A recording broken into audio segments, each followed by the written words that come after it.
Bab 333. Tidak ada musuh di dunia. Ye Guan tiba-tiba sedikit bingung. Apakah ada yang salah dengan kepala pemegang pedang? Sangat mudah untuk meledak. Kemarahan ini sungguh keterlaluan. Pemegang pedang itu menatap Ye Guan dengan ganas, seolah dia ingin memakannya hidup-hidup. Ye Guan hendak berbicara, ketika tiba-tiba terdengar suara langkah kaki dari samping. Ye Guan tidak ragu-ragu, dia berjalan langsung ke pemegang pedang, mengangkatnya, dan kemudian terbang menuju kejauhan. Luka wanita ini belum sembuh total dan dia tidak memiliki kekuatan bertarung sama sekali. Jika dia tetap di sini dan bertarung sengit dengan orang lain, dia tidak memiliki peluang untuk menang. Di pelukan Ye Guan, pemegang pedang menatapnya tanpa berbicara. Setelah berlari hampir setengah jam, Ye Guan berhenti. Dia meletakkan dudukan pedang di tanah dan melangkah ke samping. Apakah kamu tahu kapan Kaisar Abadi membuka segelnya? Pemegang pedang tidak memiliki ekspresi di wajahnya. Saya tidak tahu. Ye Guan menghela nafas dengan suara rendah dan duduk di samping tanpa berbicara. Pembawa pedang juga tidak berkata apa-apa. Tiba-tiba terjadi keheningan. Pemegang pedang tiba-tiba memecah keheningan terlebih dahulu. Di mana Cisu? 8 mangkuk. Ye Guan menggelengkan kepalanya. Dia ada di Sichun. Pemegang pedang sedikit mengernyit. Dia tidak mau pergi bersamamu? Ye Guan mengangguk. Pemegang pedang tiba-tiba menjadi tertarik. Kenapa? Setelah Ye Guan terdiam beberapa saat, dia berkata, dia memiliki hubungan yang baik denganmu dan kakak perempuan tertuamu. Jika dia ikut denganku, dia akan bergabung denganku untuk berurusan denganmu di masa depan. Dia akan melakukannya, pasti tidak mau melakukannya. Begitu pula saya. Saya tidak ingin memaksanya melakukan apapun. Pemegang pedang itu mencibir. Itu wajar. Kami tumbuh dengan mengandalkan satu sama lain. Bagaimana dia bisa membantumu mengalahkan kami? Ye Guan mengangguk sedikit dan tidak berkata apa-apa. Melihat ekspresi sedih Ye Guan, pemegang pedang melanjutkan. Kenapa? Dia merasa sakit hati ketika dia berpikir bahwa kamu tidak sepenting kami di dalam hatinya. Kamu melirik ke arah pemegang pedang, lalu berkata, apakah kamu menyukai orang lain? Pemegang pedang menyipitkan matanya sedikit dan hampir marah. Ye Guan tersenyum dan berkata, kamu pasti tidak memilikinya.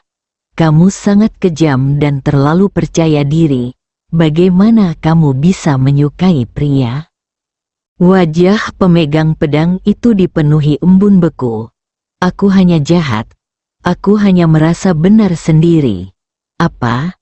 Apakah itu ada hubungannya denganmu? Ye Guan menggelengkan kepalanya. Tidak masalah. Tidak masalah sama sekali. Setelah mengatakan itu, dia berjalan langsung ke samping dan berbaring, menjauh dari pemegang pedang.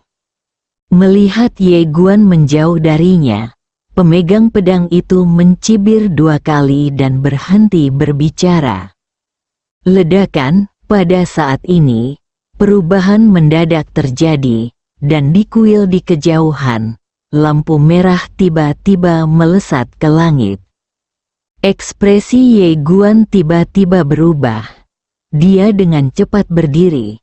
Tetapi pada saat ini, kekuatan misterius tiba-tiba menguncinya.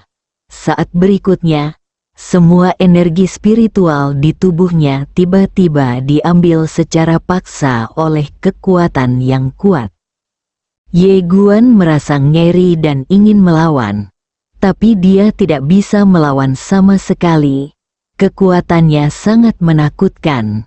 Belum lagi dia tidak memiliki kultivasi apapun saat ini. Dengan cara ini, Ye Guan dikunci erat oleh kekuatan itu, memungkinkannya menyerap energi spiritual di tubuhnya dengan gila-gilaan.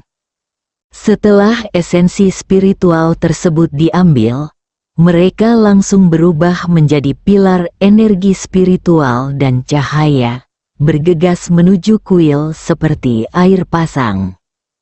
Tidak hanya di sisi Ye Guan, namun pada saat ini, ada pilar energi spiritual yang muncul dari segala arah di sekitar kuil, lalu mengalir menuju kuil.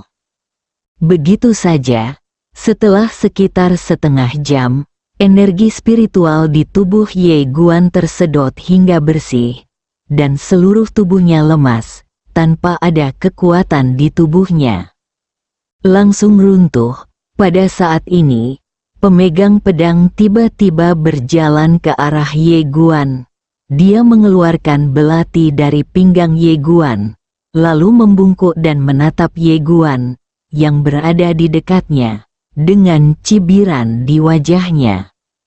Kamu melihat ke arah pemegang pedang dan tidak berkata apa-apa. Keduanya hanya saling memandang. Pemegang pedang tiba-tiba menepuk wajah Ye Guan dengan lembut. Jangan khawatir, aku tidak akan membiarkanmu mati begitu bahagia. Karena itu, dia menjatuhkan belati ke Ye Guan, lalu berdiri dan melihat ke kuil di kejauhan. Ye Guan menghela nafas lega, tapi dia juga sedikit bingung, mengapa wanita ini tidak membunuhnya. Pada saat ini, perubahan mendadak terjadi, dan energi spiritual yang tak terhitung jumlahnya di dunia terus berkumpul menuju kuil. Saat energi spiritual terus mengalir, cahaya keemasan tiba-tiba mengalir di kuil, cahaya tiba-tiba keluar. Paksaan yang mengerikan tiba-tiba muncul dari kuil, dan kemudian menyebar ke langit dan bumi di sekitarnya. Melihat pemandangan ini, ekspresi pemegang pedang tiba-tiba berubah drastis. Dia tiba-tiba berbalik, lalu mengangkat kaki Ye Guan dan lari. Kamu Guan? Pemegang pedang menyeret Ye Guan ke lereng. Tanpa ragu-ragu, dia langsung berguling di tempat dan berguling ke bawah bersama Ye Guan. Saat mereka berguling, keduanya berpelukan. Tentu saja, mereka berdua pasti tidak berpikir apa-apa saat ini, karena pada dasarnya mereka pingsan. Saat keduanya berguling ke tanah, tekanan yang mengerikan tiba-tiba mengubah bukit itu menjadi debu. Jika keduanya berguling sedikit lebih lambat, mereka akan hancur di tempat. Pemegang pedang tergeletak di atas Ye Guan. Dia ingin bangun, tetapi dia menemukan seluruh tubuhnya sakit dan dia tidak memiliki kekuatan sama sekali. Luka lama belum sembuh, dan luka baru malah bertambah. Cedera baru tidak apa-apa, terutama karena cedera lama itu istimewa. Pemegang pedang memandang Ye Guan dan berkata dengan marah, "Bangun." Ye Guan berjuang untuk mengingatnya, tapi dia tidak memiliki kekuatan sama sekali. Melihat Ye Guan tidak bisa bergerak, pemegang pedang itu tiba-tiba menjadi marah. Kamu melihat ke arah pemegang pedang di dekatnya dan tertegun. Saat ini, kami berdua saling bersentuhan erat dari ujung kepala sampai ujung kaki. Kamu bisa merasakan kelembutanku, dan aku bisa merasakan ketegasanmu. Tentu saja itu belati, belatinya agak keras. Melihat Ye Guan menatapnya, pemegang pedang itu tiba-tiba berkata dengan marah, "Apa yang kamu lihat?" Ye Guan Dao, Apakah saya tutup? Pemegang pedang berkata dengan marah. Tutup mulut. Ye Guan juga sedikit marah. Lihat apa yang terjadi. Pria yang memegang pedang itu menatap ke arah Ye Guan. Dadanya naik turun karena marah. Pemegang pedang tiba-tiba membungkuk dan menggigit hidung Ye Guan. Brengsek, Ye Guan terkejut. Dia menggunakan seluruh kekuatannya untuk membalikkan badan dan menjepit dudukan pedang di bawahnya. Dia menatap tajam ke arah dudukan pedang itu dengan marah. Apakah kamu gila? Ah! Wanita ini hampir menggigit hidungnya. Pemegang pedang menatap ke arah Ye Guan. Dengan darah masih di bibirnya, dia tiba-tiba menggigit ke depan.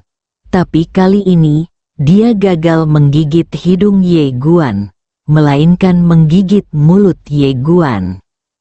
Saat ini, keduanya merasa seperti tersengat listrik, dan tubuh mereka sedikit gemetar. Kalian berdua menatapku dan aku melihatmu, keduanya tercengang. Pada saat ini, Ye Guan tiba-tiba merasakan sakit yang menusuk di bibirnya. Wanita itu sedang menggigitnya. Dia dengan paksa melepaskan diri dari pemegang pedang dan berguling ke samping cukup kuat. Dia berbalik dan naik ke tubuh Ye Guan, lalu mengeluarkan belati dari pinggang Ye Guan dan menusuk tenggorokan Ye Guan. Namun, ketika belati itu hanya berjarak setengah inci dari tenggorokan Ye Guan, dia tiba-tiba berhenti. Dia menatap Ye Guan di depannya. Terlalu mudah bagimu untuk mati seperti ini. Setelah mengatakan itu, dia membuang belatinya dan berbalik ke samping. Rasa sakit yang menyebar ke seluruh tubuhnya membuatnya mengerutkan kening. Di sampingnya, mata Ye Guan perlahan tertutup, hidung dan mulutnya terasa sangat sakit.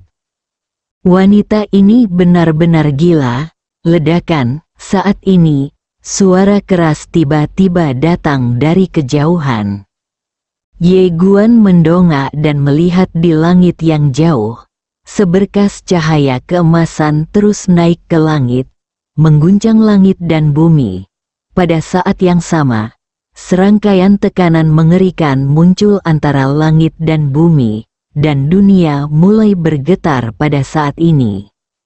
Merasakan tekanan yang menakutkan, ekspresi Ye Guan menjadi sangat serius, dan dia terkejut.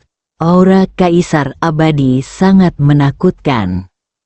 Persis seperti ini, setelah hampir setengah jam, suara gemuruh tiba-tiba datang dari kuil. Ledakan, dunia bergetar. Segera setelah itu, seberkas cahaya membubung ke langit, langsung menuju ke langit, tetapi pada saat ini, jimat jalan besar tiba-tiba muncul di langit. Segel jimat jalan yang bagus, Ye Guan menahan rasa sakit yang parah di tubuhnya dan berdiri perlahan. Dia melihat ke langit di kejauhan dan ke arah kuil. Sinar cahaya keemasan terus naik ke langit dan mengenai jimat jalan. Jimat jalan terus bergetar. Ye Guan perlahan mengepalkan tangannya. Dia tahu bahwa Kaisar Abadi sedang membuka segelnya.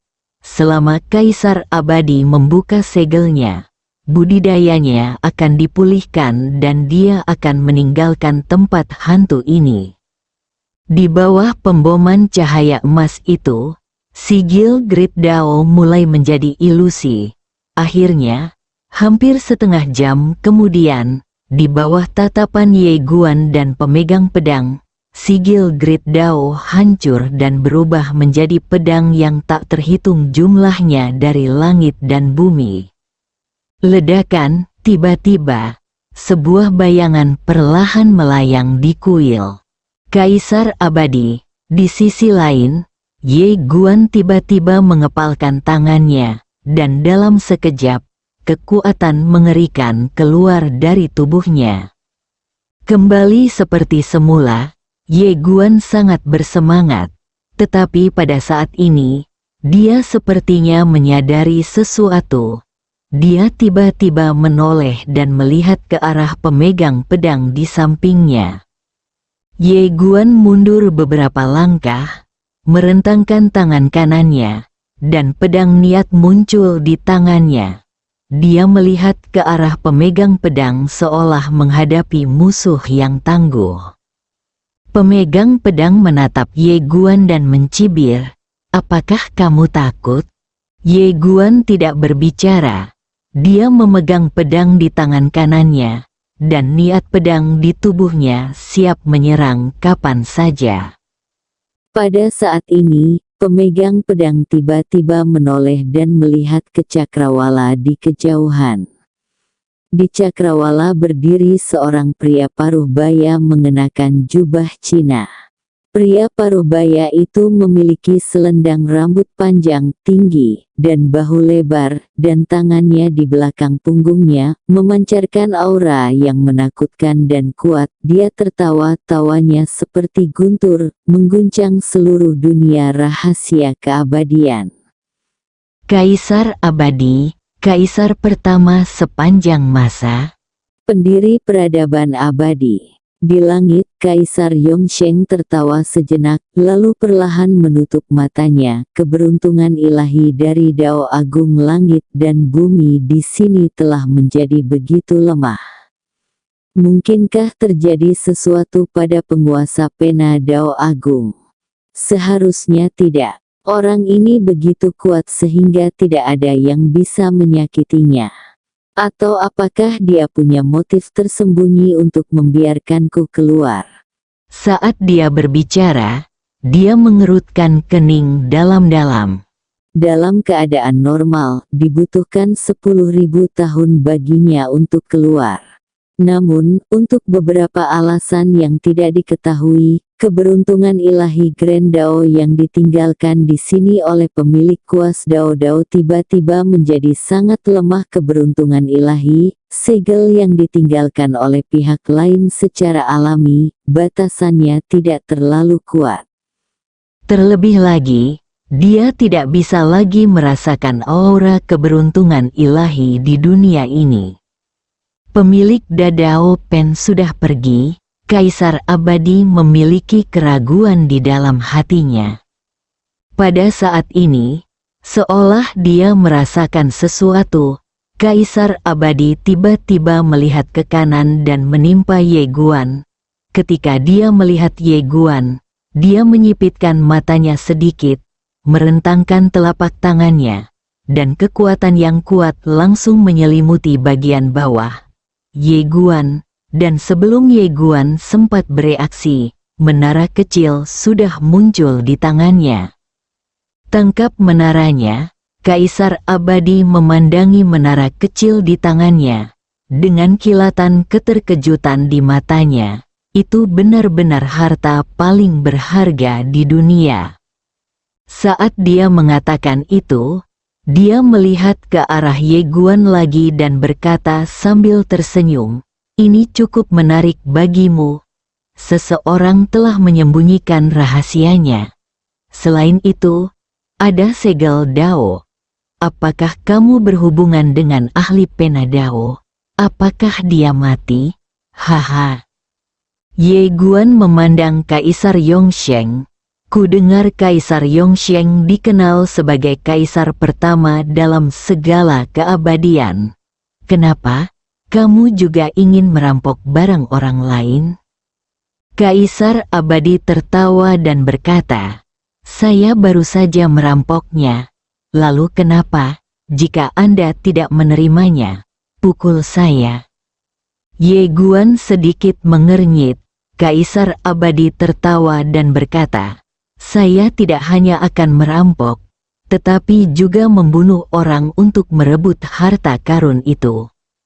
Saat dia mengatakan itu, dia meninju Ye Guan langsung dari udara. Penguasa Dadao Pen sudah tidak ada lagi, dan dia, Kaisar Abadi tidak memiliki musuh di dunia. Bab 334. Panggil bibimu keluar. Pukulan ini datang, dan Ye Guan merasa bahwa dia dan pukulan ini adalah satu-satunya yang tersisa di dunia. Nafas kematian semakin dekat, membuatnya sulit bernapas. Meskipun kemauannya dapat menahan pukulan tersebut dan tidak dihancurkan, kekuatannya tidak memungkinkan dia untuk menahan kekuatan pukulan tersebut. Kematian yang pasti, kekuatan yang benar-benar luar biasa. Kamu menyaksikan pukulan itu datang, dan dia tahu bahwa dia tidak memiliki peluang untuk bertahan hidup dalam menghadapi pukulan ini. Ini adalah penghancuran kekuatan yang sebenarnya, dan strategi cerdas apapun di sini hanyalah awan. Ye Guan tersenyum pahit. Segera setelah bibiku pergi, aku merasa sangat sedih karena musuh yang begitu kuat datang. Tepat ketika Ye Guan hampir mati karena pukulan ini, sebuah tangan tiba-tiba meraih bahunya. Saat berikutnya, suara dingin terdengar dari telinganya, "Hidupmu adalah milikku." Suara itu jatuh, dan seorang wanita muncul di hadapannya. Dialah yang memegang pedang. Pemegang pedang menebas ke depan dengan pedangnya, dan energi pedang melesat ke udara. Pedang membuka dunia, ledakan, pedang ini ditebas, dan pukulannya terpaksa dihentikan di langit oleh pedangnya. Di langit, ketika Kaisar Abadi melihat pemandangan ini, kilatan kejutan muncul di matanya. Pembudidaya pedang, ada sesuatu yang menarik. Setelah itu, dia memukul lagi. Ledakan, cahaya pedang hancur, dan kekuatan tinju yang kuat menyapu pemegang pedang dan Ye Guan langsung mundur ribuan kaki jauhnya. Setelah pemegang pedang berhenti, dia melihat ke arah pedang penegak hukumnya, yang sudah retak. Melihat pemandangan ini, pemegang pedang menyipitkan matanya dan merasa sedikit terkejut. Di langit, Kaisar Abadi memandangi pemegang pedang dengan tatapan geli. "Kamu adalah pendekar pedang yang memiliki kekuatan." Di bawah, pemegang pedang memandang Kaisar Abadi. Tiba-tiba, dia berubah menjadi cahaya pedang dan menebas ke arah langit. Melihat pemegang pedang menghunus pedangnya, Kaisar Yongsheng terkekeh. Sejak dia menjadi terkenal, dia hanya menghadapi satu lawan, dan itu adalah Master Pena Dao. Selain itu, dia memang belum pernah bertemu lawan. Pada saat ini, ketika dia melihat pemegang pedang mengambil tindakan terhadapnya, Kaisar Abadi tertawa dan meninju ke bawah. Saat pukulan itu keluar, aura kuno tiba-tiba memenuhi dunia. Pada saat ini, dunia sepertinya dipenuhi dengan jutaan pukulan. Ledakan, cahaya pedang hancur seketika, dan pemegang pedang terlempar tidak jauh di depan Ye Guan. Saat dia berhenti, pedang di tangannya meledak sepenuhnya. Pedangnya patah. Niat pedangnya tidak dapat menahan niat pertama Kaisar Abadi. Pemegang pedang mengangkat kepalanya dan menatap Kaisar Abadi di langit yang jauh. Dengan telapak tangannya terentang dan pedang niat terkondensasi. Di langit, Kaisar Abadi tersenyum dan berkata, "Biar ku beritahukan sebuah rahasia. Kekuatan puncakku masih kurang dari 30%. Haha." Pembawa pedang itu terdiam. Dia tahu bahwa dia telah meremehkan kekuatan Kaisar Abadi. Dia layak menjadi orang kuat tiada taraf yang menciptakan era beradab. Seolah memikirkan sesuatu, pemegang pedang tiba-tiba menoleh ke arah Ye Guan di sampingnya. Panggil bibimu keluar. Ye Guan menggelengkan kepalanya sedikit. Ayah dan bibiku sudah tiada. Pemegang pedang itu sedikit mengernyit. Aku tidak peduli padamu lagi. Ye Guan mengangguk. Si pemegang pedang menyombongkan diri, sungguh menyedihkan. Ye Guan terdiam.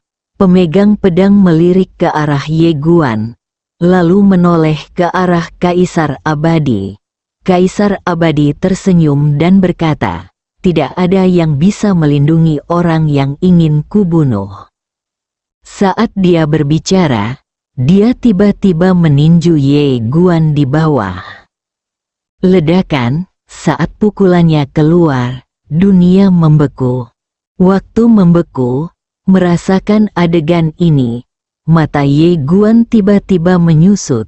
Dia tahu bahwa pukulan ini jelas bukan sesuatu yang bisa dia tolak. Namun, dia masih berdiri, membuka telapak tangannya, dan niat pedang melesat ke langit dari tubuhnya. Niat pedang yang tak terkalahkan, bersikaplah tangguh. Tidak peduli seberapa kuat lawannya, Ye Guan tetap berani bertarung. Melihat pemandangan ini, Kaisar Abadi tiba-tiba tertawa dan berkata, "Jalan pedang tak terkalahkan. Kamu masih sangat muda namun sangat ambisius. Kamu berani mengambil jalan pedang tak terkalahkan.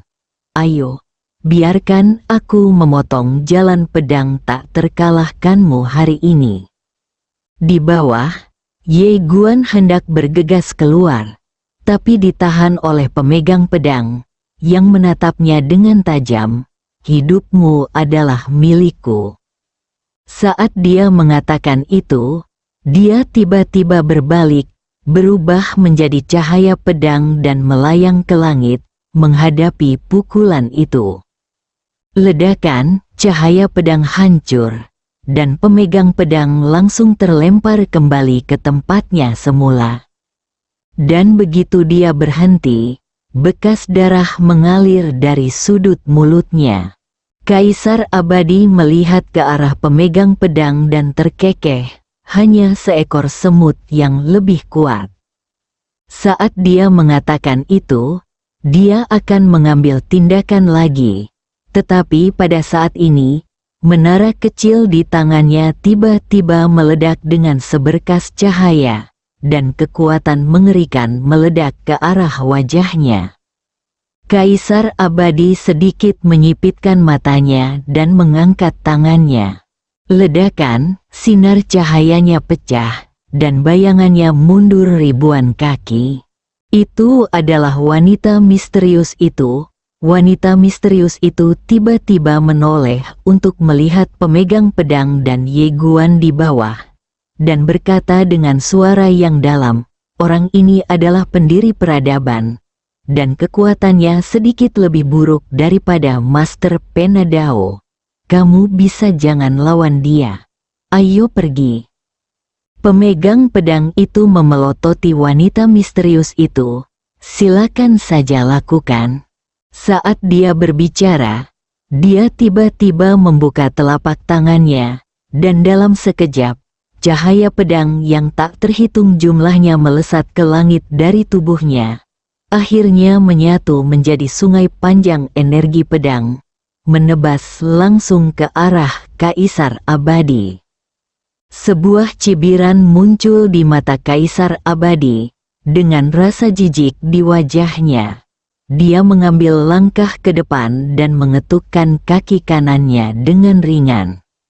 Ledakan, dunia meledak seperti semangka, dan sungai panjang energi pedang hancur seketika. Pada saat ini, sebuah pedang tiba-tiba menyerang di depan Kaisar Abadi. Kaisar Abadi tidak takut dan menunjuk ke depan. Ledakan, cahaya pedang hancur, dan pemegang pedang langsung terbang kembali ke tempatnya berada. Begitu dia berhenti, setetes darah tumpah dari sudut mulutnya. Di langit, mata Kaisar Yongsheng perlahan tertutup, lemah, sangat lemah, dalam miliaran tahun terakhir. Selain ahli Penadao, apakah tidak ada orang yang lebih kuat? Mendengar perkataan Kaisar Abadi, pemegang pedang di bawah berkata dengan galak, "Berpura-puralah menjadi seperti ibumu." Saat dia berbicara, dia tiba-tiba berubah menjadi cahaya pedang dan naik ke langit. Kaisar Abadi membuka matanya dan melihat ke arah pemegang pedang yang datang ke arahnya dengan ekspresi jijik di wajahnya. Dia tiba-tiba membalikkan tangan kanannya dan galaksi alam semesta tiba-tiba muncul di telapak tangannya. Alam semesta di telapak tangan Anda, Kaisar Abadi meninju dengan keras, dan dalam sekejap, sepertinya miliaran bintang melonjak ke arahnya. Dalam sekejap, seluruh alam rahasia abadi mulai dimusnahkan sedikit demi sedikit. Dan pedang pengguna pedang menjadi sangat kecil di depan pukulan ini. Ledakan, dalam sekejap, cahaya pedang itu pecah lagi, dan pemegang pedang itu langsung terlempar. Setelah mundur ribuan kaki, dia tiba-tiba berhenti dan merentangkan telapak tangannya. Seberkas cahaya pedang melesat ke udara dan melancarkan pukulan yang menakutkan. Namun, segera setelah cahaya pedang setinggi 10.000 kaki bersentuhan dengan pukulan itu, ia mulai dimusnahkan inci demi inci. Tak terkalahkan sama sekali. Melihat pemandangan ini, Ye Guan di samping tampak sangat serius. Meskipun Kaisar Abadi hanyalah seorang kaisar agung, kekuatannya jauh melebihi dewa alam semesta biasa. Pada saat ini, wanita misterius di langit tiba-tiba menghilang, dan seberkas cahaya tiba-tiba melesat ke arah Kaisar Abadi. Kaisar Abadi tertawa kecil dan melambaikan lengan bajunya.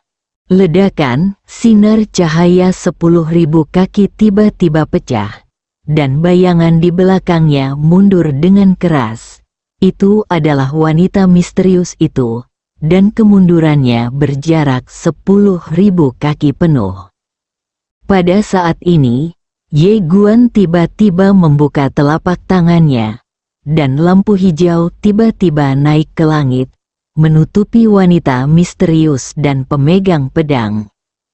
Pohon suci alami, dengan kemunculan pohon keramat alami tersebut, luka yang diderita kedua wanita tersebut langsung pulih dengan kecepatan yang terlihat dengan mata telanjang. Di langit, mata Kaisar Abadi tertuju pada Ye Guan lagi. Dia menatap Ye Guan, matanya penuh keterkejutan, dan berkata dengan penuh semangat, "Kamu adalah makhluk ajaib. Ia hanya bisa memperbaiki luka yang ditinggalkan oleh tuannya.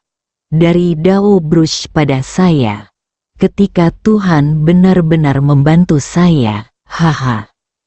Saat dia berbicara, dia tiba-tiba mengambil langkah ke depan dan meraih Ye Guan dengan satu tangan. Pada saat ini, pemegang pedang dan wanita misterius itu menghilang dari tempat itu hampir pada waktu yang bersamaan. Ledakan, ledakan, dua kekuatan menakutkan bertabrakan langsung dengan Kaisar Abadi. Melihat kedua wanita itu bergegas ke arahnya, seringai muncul di mata Kaisar Abadi.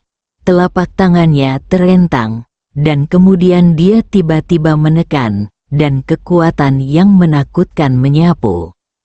Ledakan, dengan tekanan ini, dunia benar-benar padam. Kekuatan dahsyat itu langsung menghancurkan cahaya dan cahaya pedang, dan kedua wanita itu mundur dengan keras lagi. Setelah memukul mundur kedua gadis itu, Kaisar Abadi tiba-tiba bergegas ke depan dan sekali lagi meraih Ye Guan di bawah. Dia baru saja membuka segelnya sekarang, dan yang paling dia butuhkan adalah penyembuhan. Tapi lukanya bukanlah luka biasa. Benda sihir biasa tidak berpengaruh sama sekali padanya. Tapi pohon di tangan pemuda di depannya tepat. Ini benar-benar Tuhan membantunya. Kaisar Abadi menatap Ye Guan di bawah. Matanya penuh kegembiraan meskipun pemuda ini misterius dan ada ahli yang menutupi rahasianya. Lalu kenapa? Metode menyembunyikan rahasia ini mungkin tampak luar biasa bagi orang lain. Tetapi baginya, hanya itu saja. Kecuali pemilik Dadao Pen, tidak ada seorang pun di dunia ini yang bisa membuatnya dipandang tinggi. Dengan perebutan ini, momentum yang kuat langsung menyelimuti Ye Guan di bawah. Pada saat yang sama, waktu dan ruang di sekitar Ye Guan langsung diblokir pada saat ini, membentuk sangkar yang sunyi dan kekuatan yang kuat langsung menguncinya sampai mati tidak bergerak sama sekali. Pada saat ini, cahaya pedang tiba-tiba menyerang di depan Ye Guan, dan cahaya pedang dengan paksa merobek lubang kekuatan misterius. Itu pemegang pedang menatap Ye Guan dengan dingin. Aku tidak menyelamatkanmu. Aku sendiri yang akan membunuhmu. Mengerti? Saat dia berbicara, dia tiba-tiba berbalik dan mengayunkan pedangnya secara horizontal. Tertawa, kekuatan yang dilepaskan oleh Kaisar Abadi segera dimusnahkan oleh pedangnya. Di langit, mata Kaisar Abadi tiba-tiba menjadi dingin. Dia menatap pemegang pedang di bawah. Karena kamu ingin mati, maka aku akan membantumu. Saat suara itu jatuh, dia mengepalkan tangan kanannya. Dan kekuatan mengerikan tiba-tiba mengembun dari langit dan bumi. Tetapi pada saat ini, langit dan angkasa di sekitarnya tiba-tiba terbelah. Dan kemudian, lusinan aura kuat menyapu. Dan keduanya pemimpinnya itu adalah Zuo Xiang dan Wu Xiang. Dan di belakang mereka, ada lebih dari selusin kaisar takdir yang menakutkan.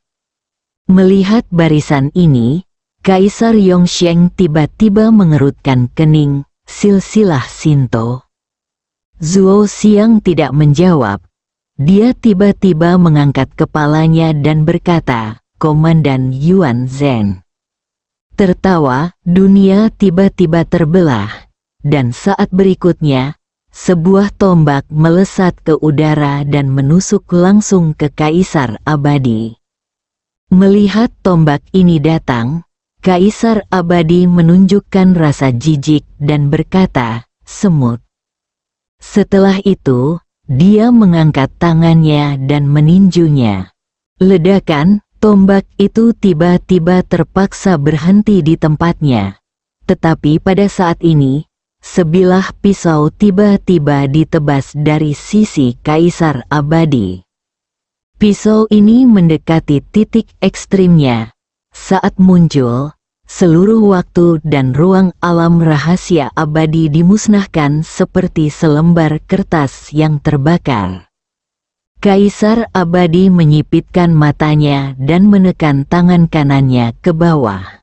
Ledakan, tembakan dan pisaunya dipukul mundur pada saat yang sama. Tetapi Kaisar Yongsheng juga mundur ratusan kaki secara berurutan. Pada saat ini, 1000 kaki jauhnya di sebelah kiri Kaisar Abadi, berdiri seorang pria paruh baya dengan baju besi ungu. Pria paruh baya itu memegang tombak di tangannya. Kota Yuan, komandan pengawal Ragnarok, di sisi kanan Kaisar Abadi. Berdiri seorang pria berpakaian hitam dengan pedang panjang di tangannya. Yuan Hao, panglima pasukan ekspedisi, Saat ini, komandan dari 3 pasukan terkuat di alam semesta sebenarnya semuanya ada di sini. Di kejauhan, Kaisar Abadi melirik orang-orang kuat di sekitarnya, tidak menunjukkan rasa takut di wajahnya, dan tertawa. Pertarungan kelompok. Saat dia berbicara, senyuman sinis muncul di sudut mulutnya. Biarkan kau bertemu dengan pasukan abadiku. Setelah berkata begitu, tiba-tiba tangan kanannya terulur, lalu ditekan pelan, lalu tiba-tiba diangkat. Umatku yang sudah tertidur ratusan juta tahun, biarlah alam semesta ini bergetar. Ledakan, dalam sekejap, segel yang ditinggalkan oleh Master Dao Brush yang tersisa di antara langit dan bumi tiba-tiba hancur. Dan kemudian, jauh di dalam bumi, aura menakutkan naik ke langit. Peradaban abadi muncul kembali di dunia, bersambung.